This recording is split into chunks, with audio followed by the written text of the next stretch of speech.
Yeah, and I know which way to go. No. What up, though? OG Kenny, O_G_Kenny at Retired from the Streets TV. And welcome to another Church Crime Sunday. I'm taking y'all all the way to Nevada, right? I'm taking y'all all the way to Nevada to actually a prison. We talking about a prison chaplain, you know. We talking about a prison chaplain who was accused by the Attorney General of Las Vegas, or Nevada rather, as well as a lawsuit against him by the American Civil Liberties Union. Now, they filed a lawsuit against him on behalf of a convicted killer serving life for 2012 murder, or her part in the 2012 shooting, I should say. That was fatal, and she got convicted in 2019. Danielle Flynn, convicted in 2019 of a fatal 2012 shooting. Her part in the shooting of a cocaine deal that went wrong. Now, in July of 2020, Donald Burge, 53 years old, chaplain for the the Florence McClure Women's Correctional Center, and he started, taking a liking to her. Initially, what they started doing was having casual conversations about Danielle Flynn's religious beliefs and whatnot.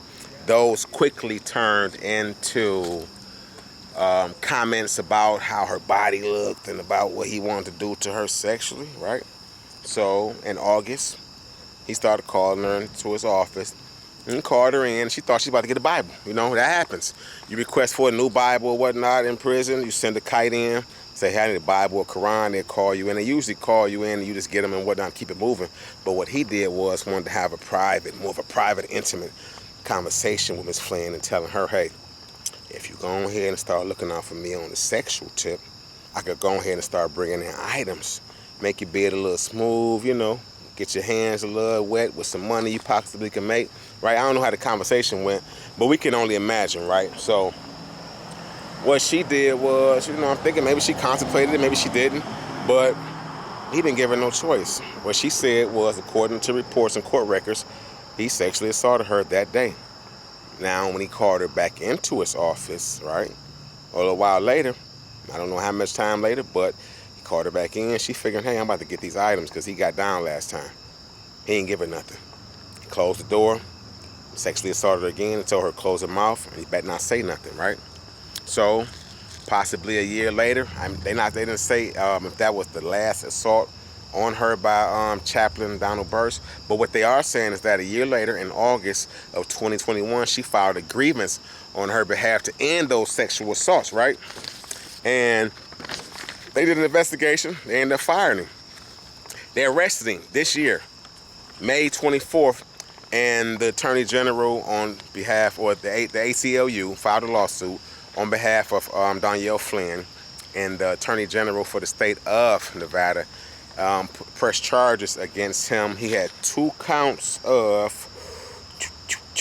sexual abuse of a prisoner by a prison employee and 1 gross misdemeanor count of unauthorized contact of a prisoner by a prison employee. And what the Attorney General or the state lawyer, Christopher Peterson, was saying is that it's really a lack of supervision that lets prison employees get down on inmates, right? It's a lack of supervision, and what a lot of people were saying that the Chaplain area had no cameras, unsupervised, and it was a common place for sexual violence. So he already knew he can get down without nobody detecting it. He ain't no telling him that she was the only one. What we do know is that she got upset about it. It wasn't right to her or whatever, and she pressed them charges. They arrested the man. They charged him. And like I say, Christopher Peter was just saying that what their aim is that put things in place to protect inmates, because truthfully, inmates are in a very vulnerable position, especially sexually when they're incarcerated, and people of authority, taking advantage of that. It's foul, man. It's a big Me Too movement going on that happened in Michigan with a lot of female inmates and whatnot that I'm going to eventually get to cover. You know what I mean? So, yeah, I think it's foul. To go a little further, we still waiting on, I'm looking at the report right now. Yeah, we still waiting on the outcome of that because he got a preliminary examination set for November the 9th. Wow, you know. My thing is, I'm skeptical about sending my daughter to a lot of religious programs, a lot of church camps and whatnot, because honestly, people get into them positions and they play on people's sensibilities and vulnerabilities, especially when it comes to religion and whatnot. And I've seen it happen too many times. I've heard stories about day camps here in Michigan where people that I knew, you know, said that the counselor was being a little inappropriate. Come sit on my lap, come do this, come do that. Hey, you know, I pray the best for Danielle Flynn, because even though you're doing life, you know, ain't no telling how old she was at the time of this, you know, her case in 2012. But that was 10 years ago, and I don't know where her mindset is at right now, but I'm pretty sure she's changed a lot by now.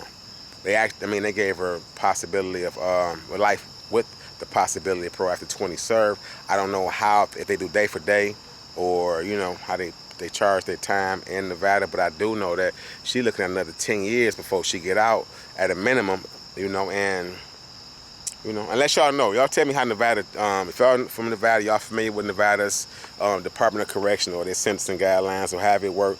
How does it work, you know, as far as time is dispersed? Like in Michigan, you used to get good time where you get 9 days off every month, right? But now what they do is they got truth in sentencing, where if your minimum is 10, you're doing 10.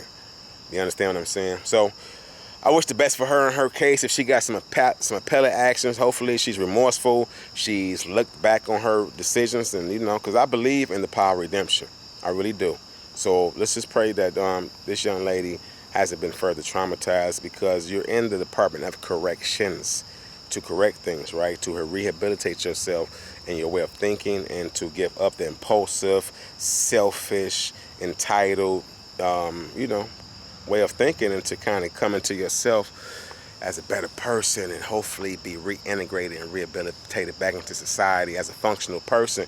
And the Department of Correction, like Michigan, the Department of Corrections motto is exceed excellence every day. I don't know what it is in Nevada. I will say that I just pray that, you know, she gets her day in court and hopefully she can get out. I don't know who she did something wrong to or whatnot. That ain't my place. Maybe I'll do a story on that. But in the meantime, I appreciate y'all for rocking with me, man. I'm out on the block getting this story in because I wanted to get it to y'all.